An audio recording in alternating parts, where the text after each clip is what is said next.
Sveiki, nepatogaus kino žiūrovai. Sveikiname su jumis po šio tikrai nepatogaus ir nelengvo seanso. Ir labai džiaugiamės galėdami pristatyti jums žmonės dirbusius prie šio filmo. Hello and welcome after the screening. We are very happy to be able to introduce two people from the film you just saw. David Franz, the director of the film, and Veronika Lapina, who is the director of the North Caucasus program for the Russia LGBT Network that you saw in action. How are you guys today? Very well. Thanks for having us. Good. Thank you. Thank you for inviting us. So just a little bit of technical information, both in Lithuanian and in English. Jūs žiūrovai namuose galite taip pat prisijungti prie šio pokalbio užduodami savo klausimus. Tai jūs galite padaryti viršutinėme dešinėme kampe, išėję iš full screen režimo, kuriame tikiuosi žiūrėjote filmą. Tuos klausimus galite užduoti tiek angliškai, tiek lietuviškai. Aš pabandysiu juos išversti į anglų kalbą, kiek tik tai galėsiu. Taip pat galite užduoti klausimus pasinaudoję dialogo langų, kurį turėtumėte matyti ekrane. Skirtumas tarp šių pasirinkimų tik tai tas, kad dialogo lange užduotus klausimus matys visa publika, ne tik tai aš ir ne tik tai festivalio komanda. Vėlgi, užduokite klausimus lietuviškai ir angliškai, aš pasistengsiu juos išversti. So if you want to ask a question after the screening, please use the platform on the top right corner of the screen, or you can use the dialogue window that you should also be able to see on your screen right now. So I guess I will be the first one to start the Q&A with my question. And just reminding myself of the first time I saw the film, and obviously it was just shocking, absolutely horrifying experience to see it. And obviously the big reason for that is what you see in the film, that the sort of the exterminating of an entire part of the population. But also it's shocking because there seems to be relatively little information about it outside. And it's mentioned at the end of the film that the Trump administration has yet to really even acknowledge that this is happening, much less do anything about it. And it seems to me, maybe I'm assuming, but it seems to me that the vast majority of Europeans, even like people who live relatively close to Chechnya, know nothing about it.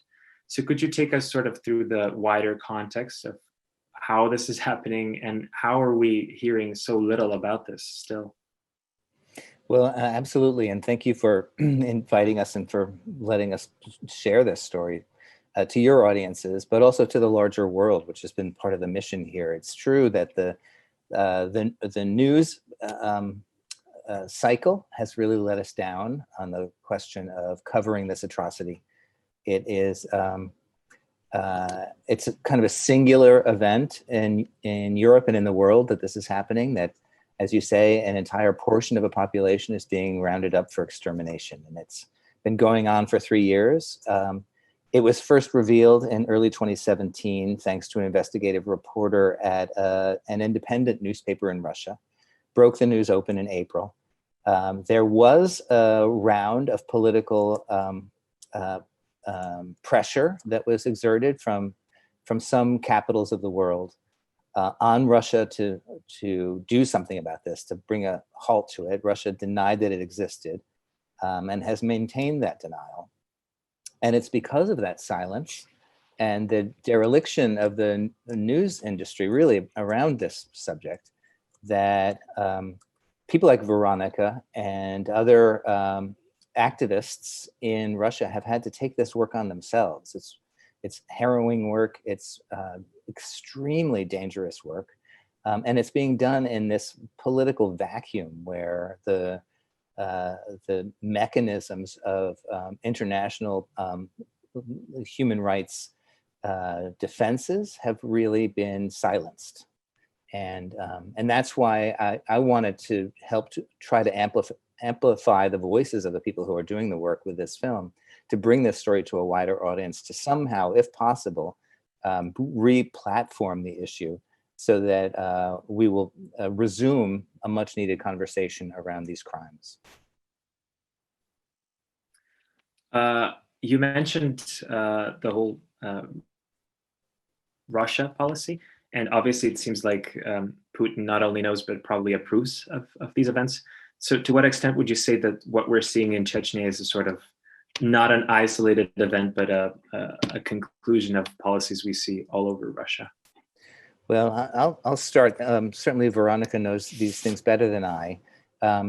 The Putin's regime has been fomenting rabid anti-LGBTQ sentiment in the country as part of a political strategy to regain and hold endless and limitless power, and it's been working. We've seen anti-LGBTQ policies used historically as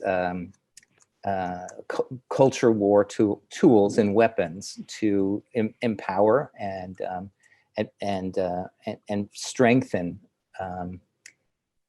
dictatorial leaders around the world. And I mean, that's one of the reasons why I wanted to call this film Welcome to Chechnya, because what's happening there is not just a problem for Chechnya, not just a problem for Russia, but a problem for the world. And we're seeing it grow and expand through Poland and elsewhere, and even in the US, a growing anti-transgender, a political push from the administration in Washington, and a threatened rollback of the progress that we've made over the last 50 years in LGBTQ rights internationally. But Veronika can talk more about its meaning in Russia, because I don't want to take away from the Chechnya problem by talking about these larger issues, because that problem itself is an urgent need to be addressed. Thank you, David, for the start. But I feel that, we need to obviously look at, Russia's attack and continuous attack on LGBTI issues in the context of a larger backlash that we're facing with our human rights, but also with specifically LGBTI rights. We see that, as David, already mentioned, in Poland and Hungary, in the countries in the US, across the US, in the countries where we suppose, the liberal values and, the democratic, the humanitarian values are supposed to be, in place, or supposed to be upheld by the government and followed by, politicians and other, civil society in general, by the society. But if we talk about Russia specifically, we see right now Chechnya as a potential, as a very probable potential that can happen to this country if we do not, fight back these homophobic and heterosexist policies that the government is introducing, and different politicians are trying to introduce.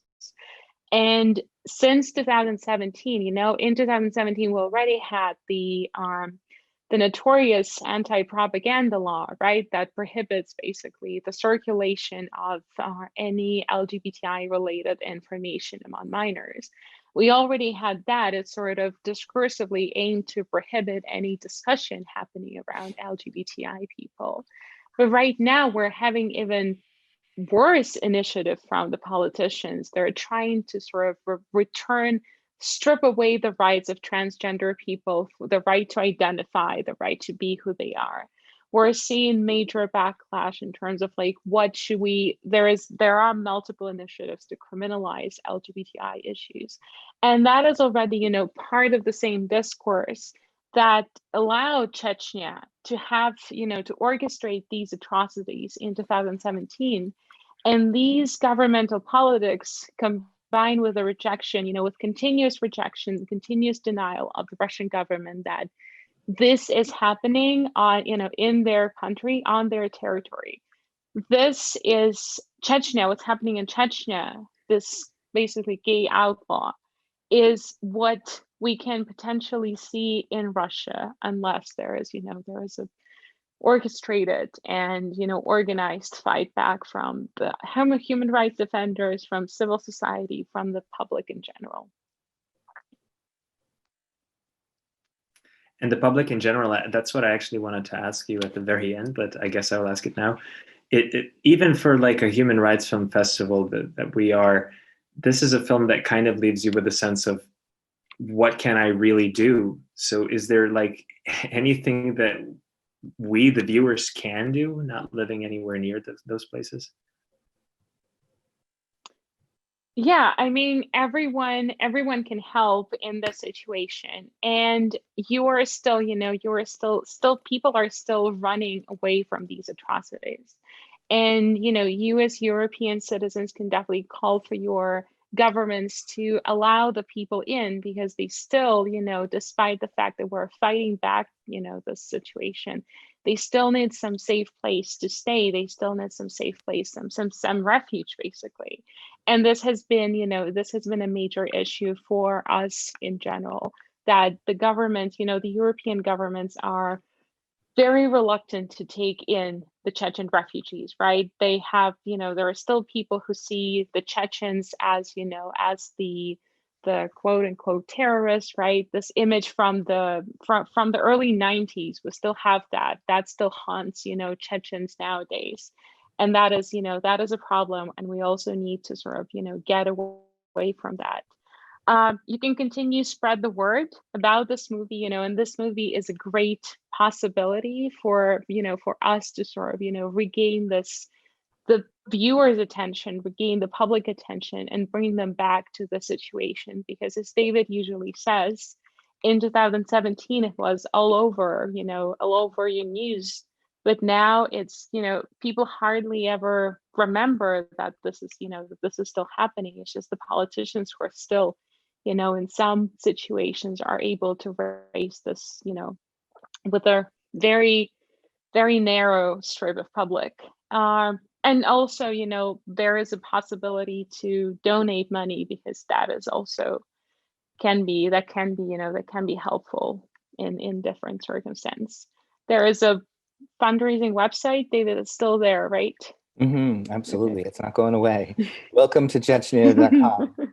And you can go there and learn more about what's happening in Chechnya, more about the Russian LGBT network and how to support them, and how to support other partnership organizations that were on the ground doing the work, helping to run the shelters, but also to help support the criminal case brought by Maxim Lapinov and his family that has so dislocated them. They're still living in the shadows, having taken on this nightmare in a very personal way, and they are pursuing every avenue for legal redress. And that effort needs support as well. And you can find ways to support all of those initiatives, and to learn what else might be done and how you might be able to petition your governments to do more direct work to interface with the network and help find new homes for people and more relative safety. Is there any way to watch the film in Russia, either legally or not legally? I will say that there were some not legal incursions into Russia that some people enabled by bootlegging and pirating the film for a period of time, for a period of a couple of weeks, and that the film went to number 7 in Russia, even on pirate platforms. So it says to us that there's a great hunger for the story there, for independent confirmation of these crimes, and for knowledge about how people are responding to them. And the big news is that we will have commercial distribution formally in Russia beginning November 14th. And we haven't announced the strategies yet, which we will do with our partner in the coming days. But we will be available for people to know the story of the horrors that are taking place in Chechnya. The film sort of at the very end, it does, leave kind of a negative tone towards what seemed like pretty much the only positive in the story, which is this network of real people sort of connecting through this common goal. But it does seem at the very end that it's becoming harder and harder and harder to actually do something for these people, to actually work with the stuff that they've done throughout the film. So is this a tendency that's continuing to this day? Is it getting continuously harder and harder to actually help the community in Chechnya? Oh, yes, absolutely. I mean, it was definitely easier and faster to be able to get the people out in 2017, both from Chechnya and from Russia as well, right? I've already mentioned that, the struggles of relocating people to safety LGBT, and given that, it's the government that persecutes them, it's absolutely unbearable for them to stay in Russia.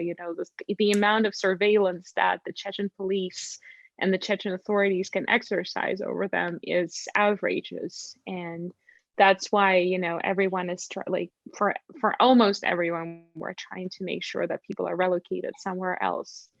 And right now, specifically in the pandemic, the Chechnya just closed its borders. So it was anyone, not even Chechens were able to get in or to get out. And that means that the tortures, the abductions, the detentions, they do not stop. The pandemic didn't really stop this from happening. It's still happening. And that sort of created this situation where people had to stay in Chechnya, had to fear for their lives, had to hide, but there was almost zero opportunities for us to get them out, just because, this was basically the realization of Ramzan Kadyrov's dream when Ayub Titiyev trial, the memorial, the head of one of the NGOs, humanitarian NGOs in Russia, when his trial was on in Chechnya, Ramzan Kadyrov explicitly said that he would not allow, after this trial, he would not allow any journalists and even any human rights defenders, any CSOs back to Chechnya. So this pandemic actually, allowed him to implement this and closing Chechnya from Russia, actually showing that this is very separate, this is a very separate place where people are under absolute control of Ramzan Kadyrov, and they have no way out.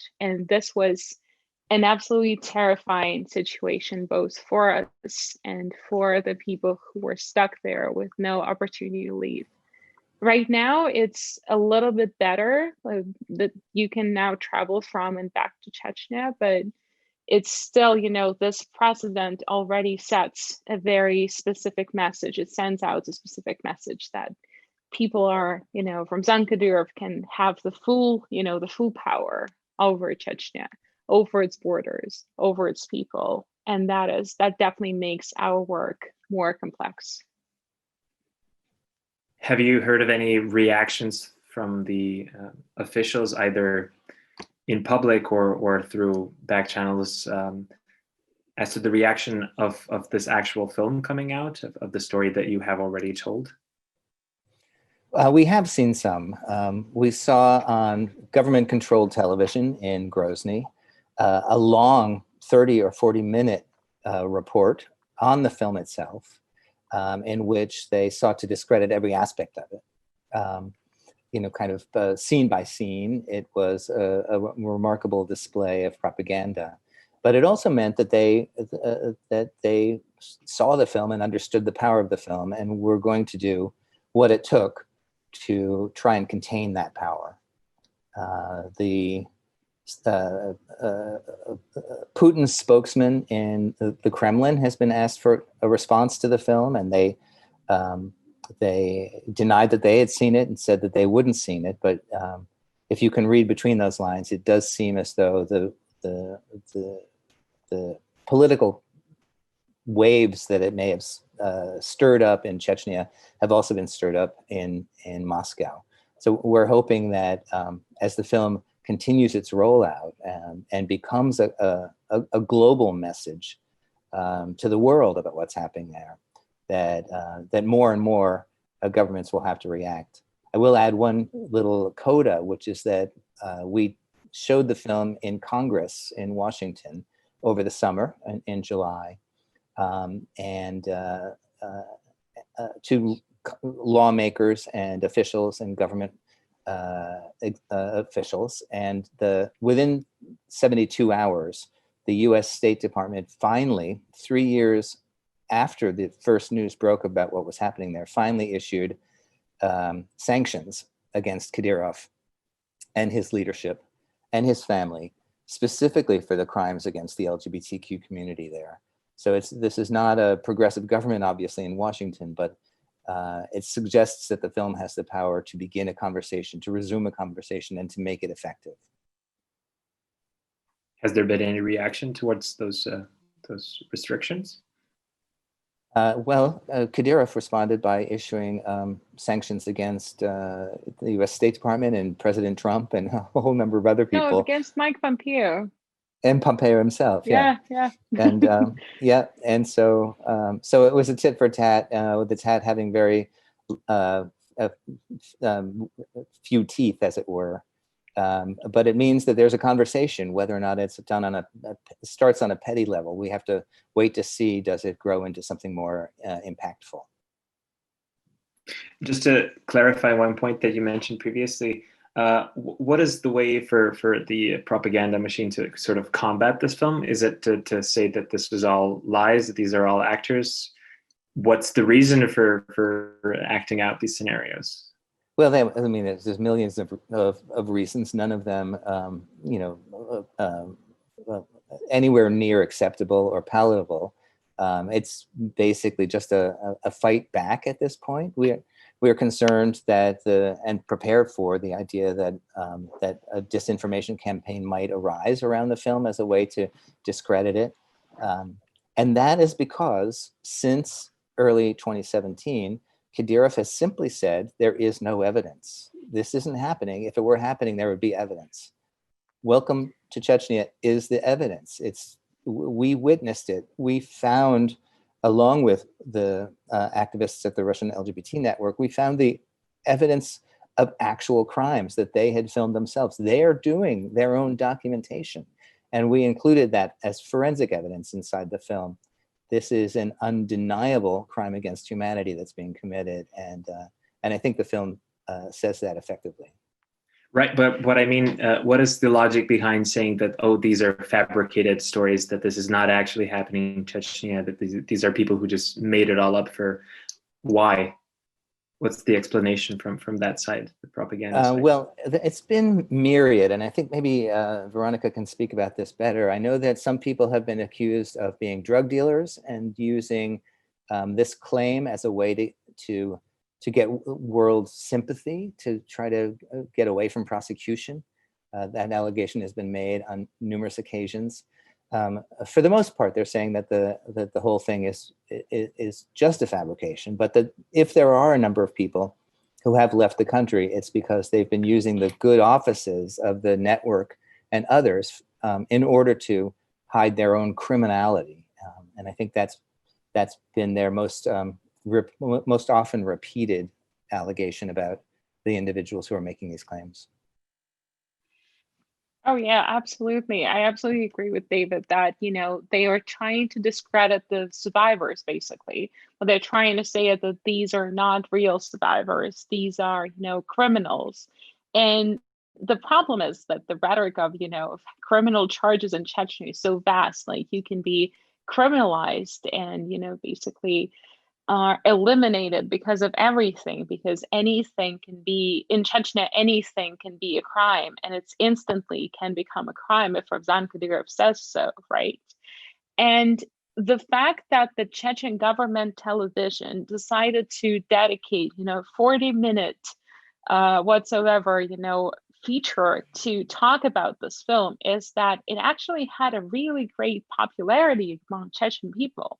Among Chechen population, this was probably one of the most spoken about movie on, various Chechen, Telegram channels or whatever social media channels that we're following. The people were talking about it, and in my understanding, it created so much momentum. It gained so much momentum at this point, so that the Chechen government felt so insecure about David's movie that they needed to, take it on the governmental television and justify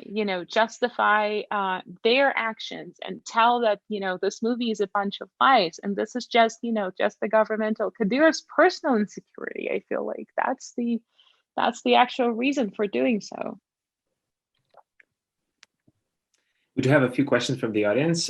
I'll try to translate them as accurately as I can. What do you think causes certain states or societies to feel this hatred towards minorities? Is it influenced by tradition, religion, policies, or what? That's that's a question as old as time, right? And we've seen countless examples in the last century of a political regime turning a people against itself, one segment of the population against another segment of the population, twisting social civility in ways to create hatred, to manufacture hatred, and then to capture the force of that hatred to advance a political objective. Unfortunately, it always works. And if we could find a way to inoculate against that, we would be a much better race of, in the world. We'd be much better world population, but we can't. And some people have said about this film that it focuses on LGBTQ issues to the exclusion of other hostilities and hatreds and genocides around the world. And I think it's yet just one example of how that politics of hatred can pop up at any time, and sometimes pops up in these kind of seeming waves across the globe that affect a small segment of the population, but in a worldwide fashion. We have a question about some. Oh, yeah, of course. Yeah, no, of course. I felt that. Yeah, I felt that I may add to that. I would not want, the viewers or anyone who is like following the story to think about, that this is the problem of, a Muslim community that sort of, uses its religion to end its religion-driven hatred. I do not want that, and we're definitely, as a team, we're opposed to that, because this is just the interpretation of, of Muslim being by one people. And we don't call, Ramzan Kadyrov a traditionalist, right? He invents his own reading of, of the religion. He invents this neo-traditionalism, right?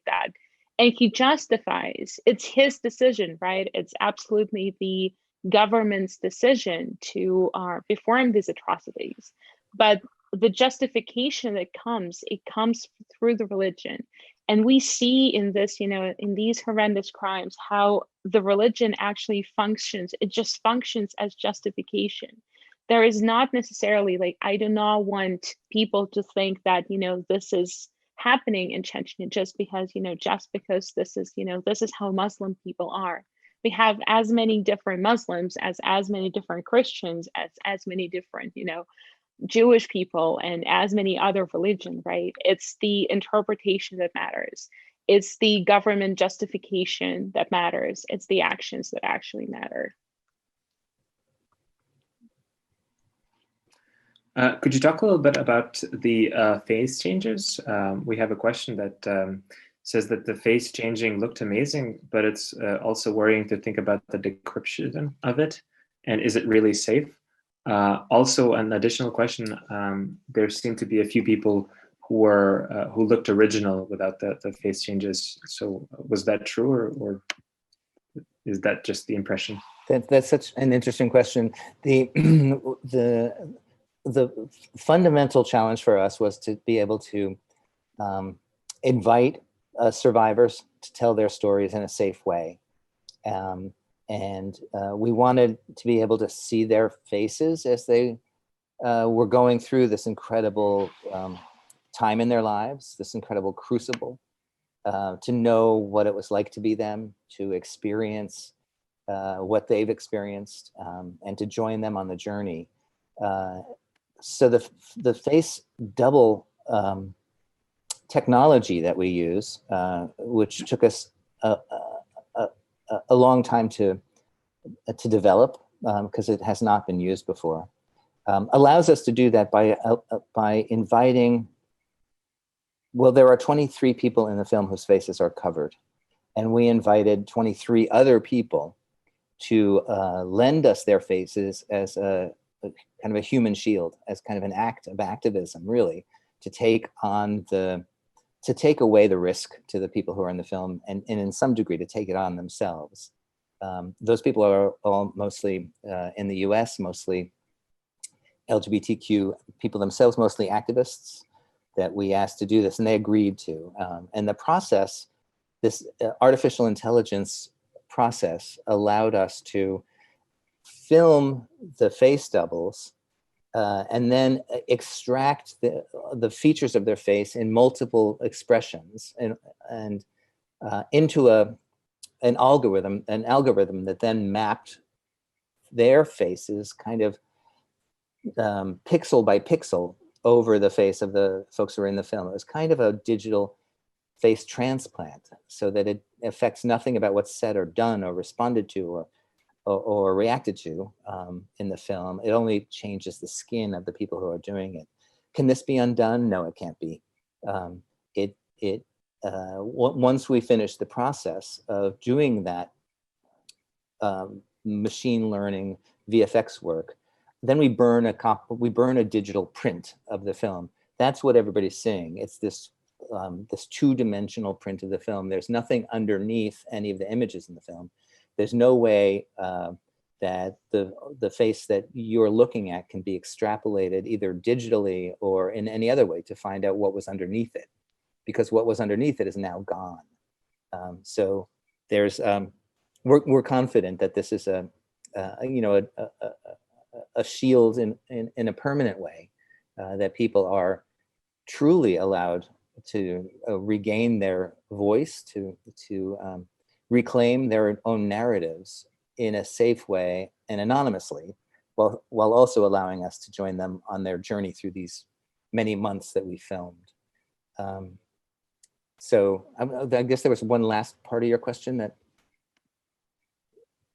The last part of the question was there anybody in the film that just had their original oh yes, look? There was. I mean, we invited everybody to fill out a consent form, kind of an appearance release, as all documentaries do, and it had multiple choice on it, and we asked people if they would want their real face used or a disguise, their real voice or a disguise, their real name or not their real name or not their not real name, and all of the activists across the board, well, I guess I think almost all of the activists wanted their true identities to be included in the film, and so they are, and all of the survivors wanted disguises in the film. So it's not a film in which everyone is disguised. It's a film. It's an almost 100-minute film in which 80 minutes of footage include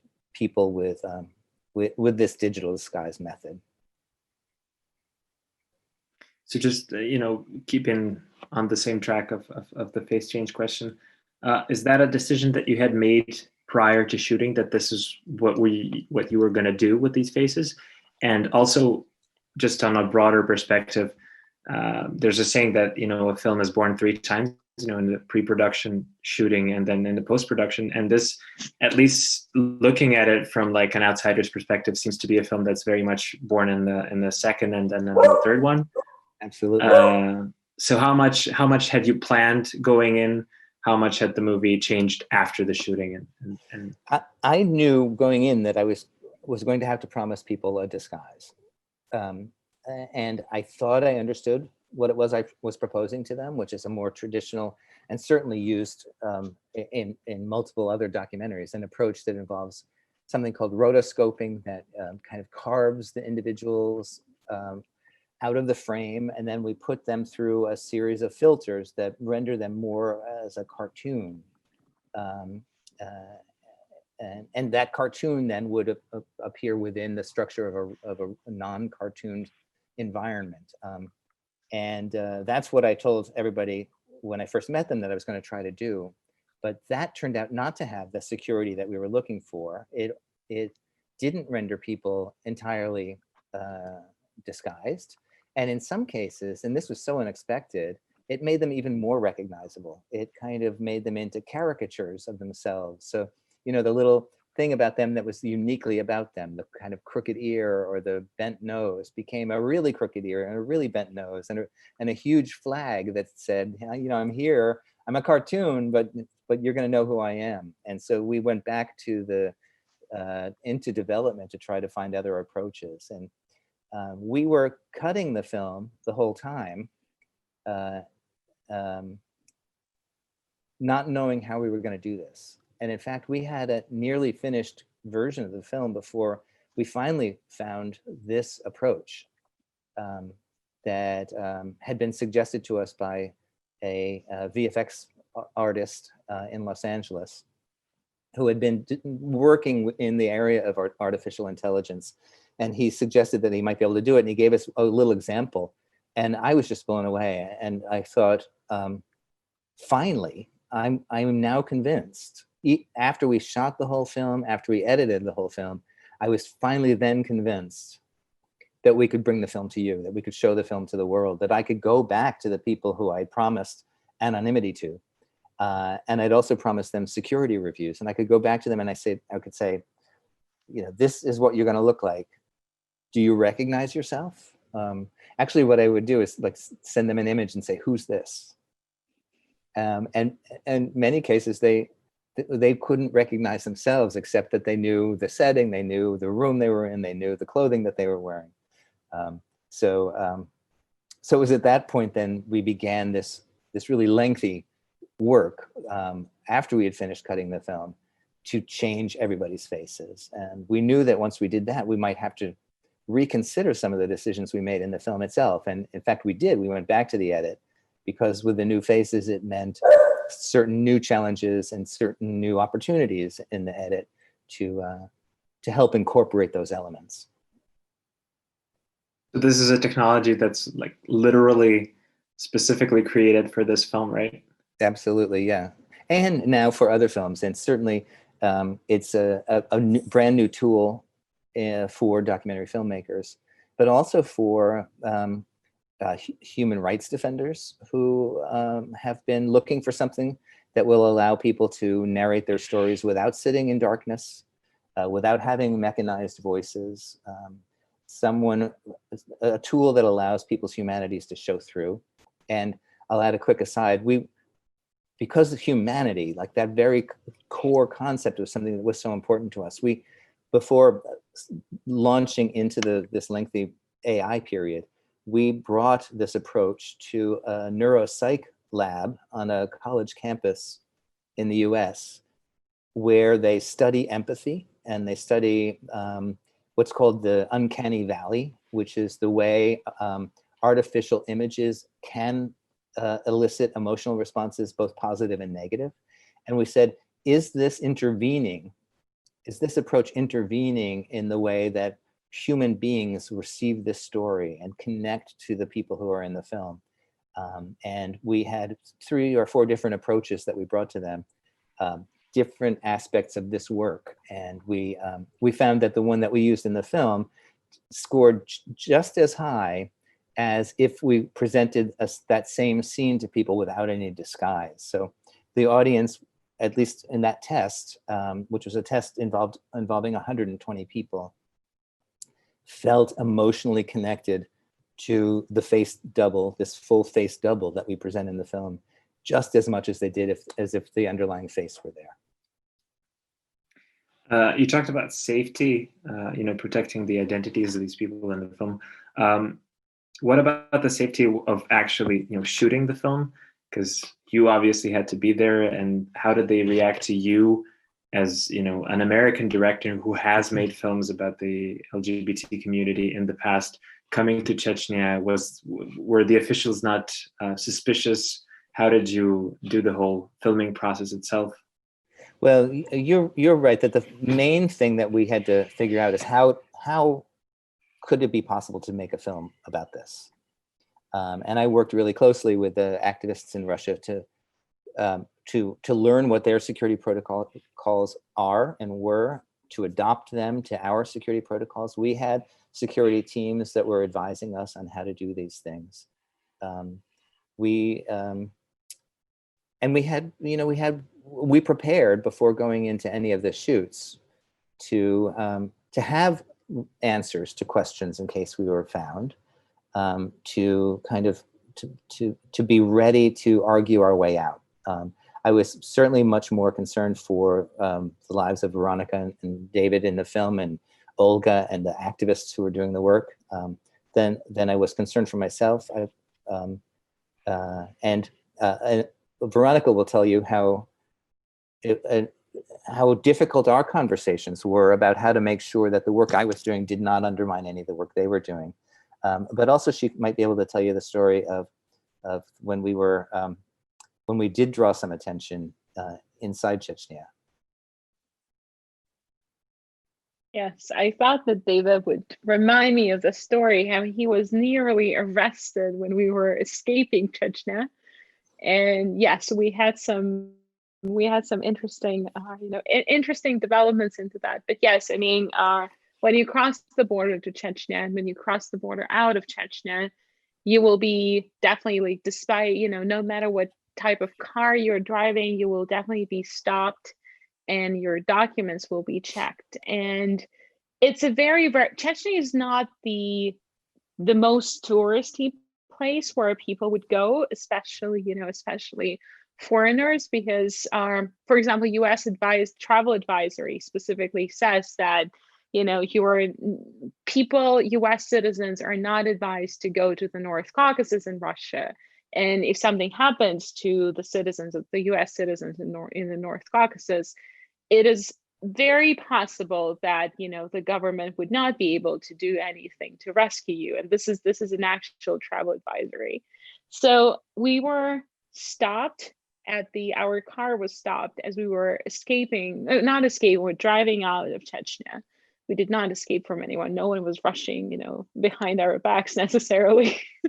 And so, the police officers and the military officers, the border patrol, looked at David's passport, and they were very surprised about the fact that, and I think this is in the movie, right, David?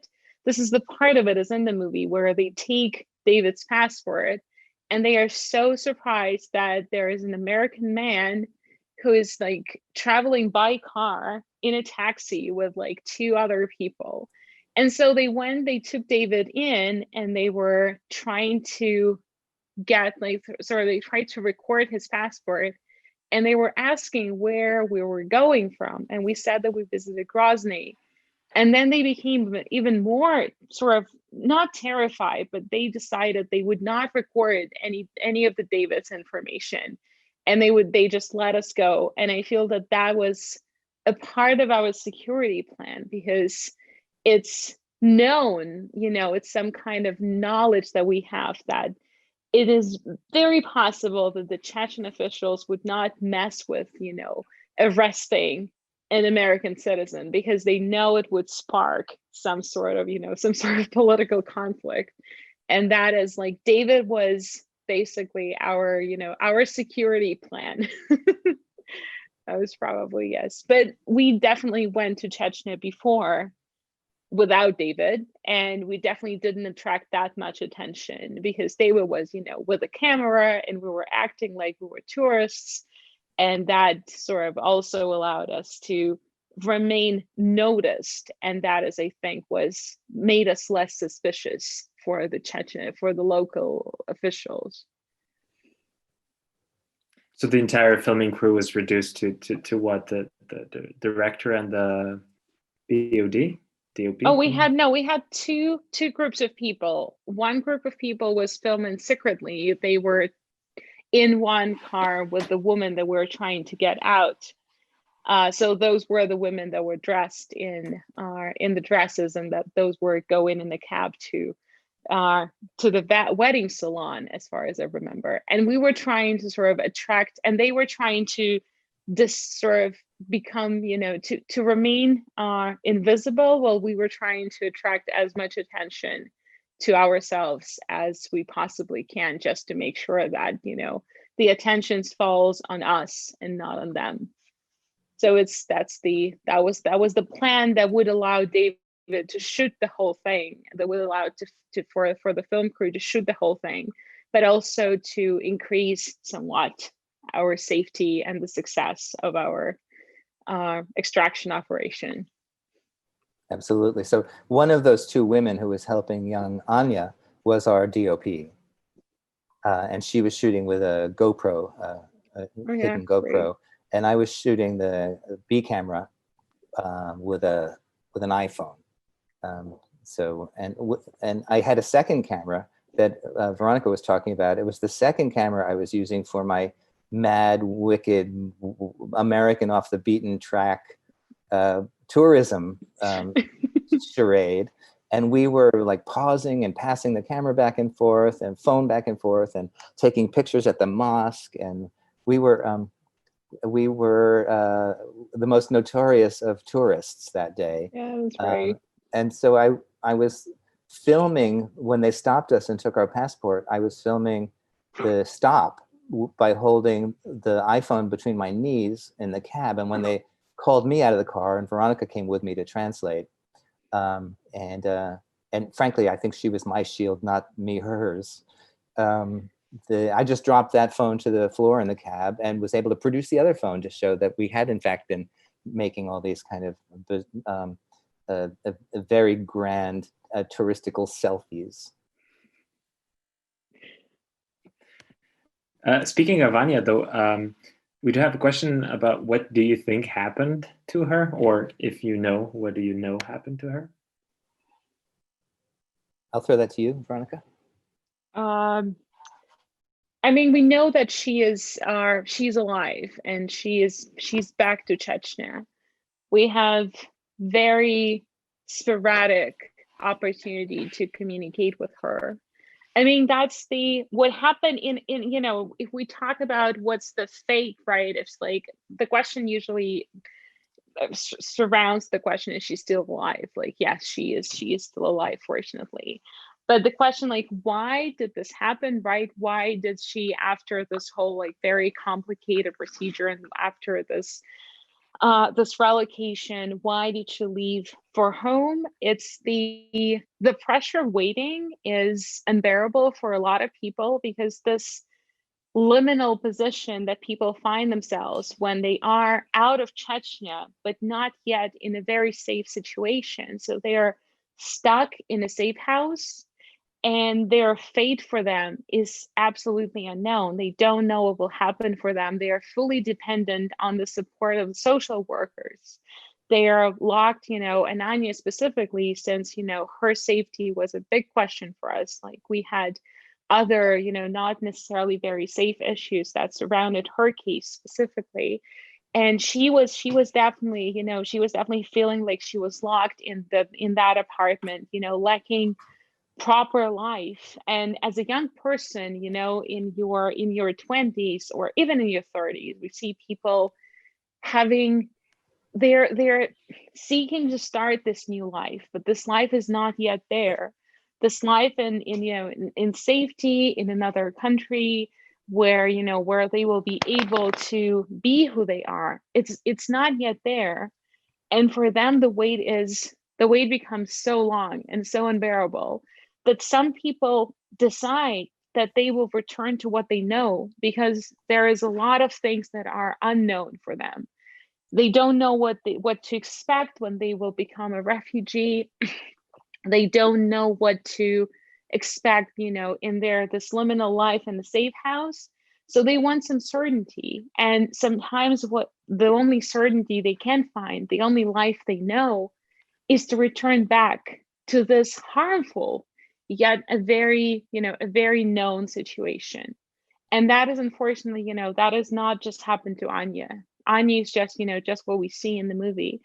It's a situation that it's a very unfortunate thing to say, but it's a very common situation, especially among women, because women are also, they're raised in Chechnya in a very specific way. They do not have any agency. They cannot exercise agency over their own life.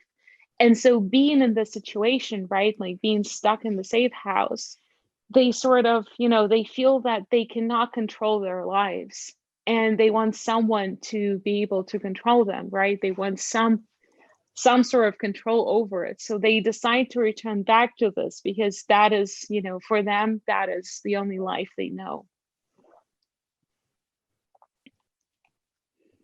And speaking of safety of the, well, first of all, of you, even outside of Chechnya.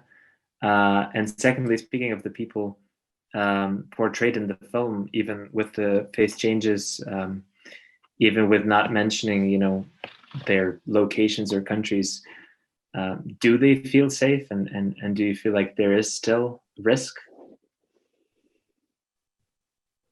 I mean, there always will be this risk, right? There always will be this feeling that, someone is watching your back. And this is what we get from some of our survivors, right? They say that, it definitely takes time for them to process what has happened to them, to like sort of start rebuilding their lives. And, given that we see how different Chechen bloggers or, any people who openly criticize Kadyrov politics are being hunted down even across Europe, we see that, Europe is not necessarily the safest place. And perhaps, not anywhere we will be able to find the safest place for these people. But when I see our beneficiaries, the survivors of these atrocities that sort of, start, rent houses, learn the language, find jobs, even the most basic jobs, are, build relationships, build open relationships, are able to speak openly about their sexuality, about them being Chechen and being gay, and, coming to terms with their sexuality, finally not feeling shame for it. And just having normal lives, I think that this is like the biggest reward for the work that we're doing, because this is what we actually want. We want these people to have some degree of normalcy in their life, and that's what they're getting now. And it makes me very happy. I guess on this positive note, we have been speaking for nearly an hour. So I want to thank you. I want to invite the viewers of the film to let everybody who would be interested in watching the film know that the film is still playing at the festival, and after the festival you have a chance to see it at Pasaka's VOD platform on the internet. Please also join us at our next watch party, which is tomorrow, also at 8, where we will be watching the film Exemplary Behavior. So thank you very much, Veronika. Thank you very much, David, for joining us. Thank you very much. Thank you. Thank you for having us. Bye.